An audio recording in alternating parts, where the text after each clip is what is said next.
Hi, it's Robert from Pathway Connectivity Solutions. Today, talking about the Perform controller and touchscreens. I have one right here in front of me, and if we have a quick look at the hardware, you can see that there are two DMX ports right on the device and an Ethernet port. So I'm going to take a Cat5 cable that's coming from my VIA switch and power over Ethernet. We'll power this device back right up. Then I also have in front of me a Mark lighting fixture. It's 4 cells of RGBW, and I'm going to use the DMX cable plugging into port A. Once the processor light starts flashing, it's actually up and ready to go. And if I want to test my DMX wiring, I can just press the test button right on the device, and you can see it will actually start running a rainbow across every DMX slot on ports A and ports B. So now that we've determined that we have power to the device and we have DMX to our fixtures, we can then launch the Pathscape Create software to start programming this system. Now, there's a whole heap of helpers that help you get a system up and running. It will ask you the size of your venue. You can put a background picture in. You can set your units of measurements. You put your geolocation in for the astronomical time clock functions. Anyways, there's a whole host of videos talking about individual topics of control in the Pathscape Create software. But first off, I'm just going to do a very simple demonstration here to give you a quick overview of what the software looks like. So I have a very small space here, and what I'm going to do is I'm going to select the patch, and I can choose DMX Universe A, which I have here. If I touch this binocular icon, it will actually do an RDM discovery, a remote device management discovery, to see what fixtures are out there. So quickly, it has discovered my 4 devices, and look, they're all patched at slot 1. This is typical of what you would get with a fixture coming right out of the factory. And then it says there are clashes in your DMX addresses. They're DMX address 1, 1, 1, and 1. Do you want to keep that? And I'm like, no, do me the favor, please, and readdress one of them at 5. So the first fixture will be at 1, red, green, blue, white. The next fixture will get in the very next slot, which is 5, and it will be red, green, blue, white. The next one at 9, and the one after that will be at 13. So I'll ask the Perform controller to readdress those for us, and it says I'm going to invent these 4 fixtures, and I'm going to place them right down here. So now I don't know where they go in space, so I will press this highlight button here. And as I press them, I will say, what is this guy here? And that is this fixture on my extreme left. So I will drop that into my space on the left. And then I select the next one, and that actually is the 3rd from my left. So I will drop that there. And then I look at this guy. That's the 2nd fixture, so I'll pop that in between these two, and lo and behold, my last one on the end is this guy here. Now I'm going to use some tools to clean up my space here. So let's select all of these fixtures, and I'm going to say that they are 2 feet wide and 6 inches deep, and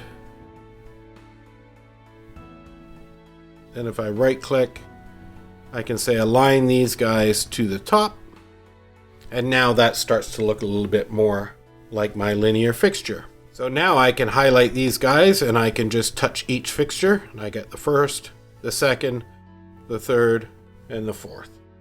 So now I have my Perform controller has found its fixtures, has patched them, and I've put them into space.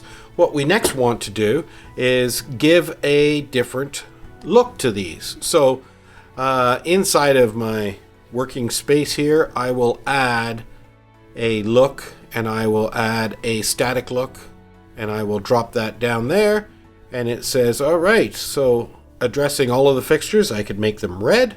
The fixtures in the middle, and I could make those blue. And then I could call this look red and blue, and it will have a fade time of 2 seconds. So then if I wanted to see this, I'll press this little paintbrush icon, and it will start sending out data right from my laptop here. And when I activate this look, I can get the look right up on these fixtures. And then if I wanted to change that color of blue to a lighter color of blue, I might do something like that. So it's still red and blue, very nice.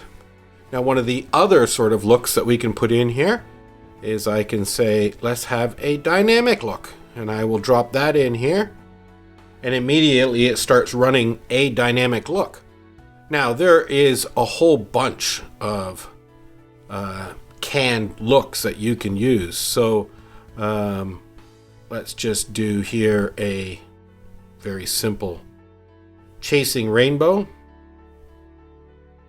And I might change the loop time to something a bit faster than 10 seconds.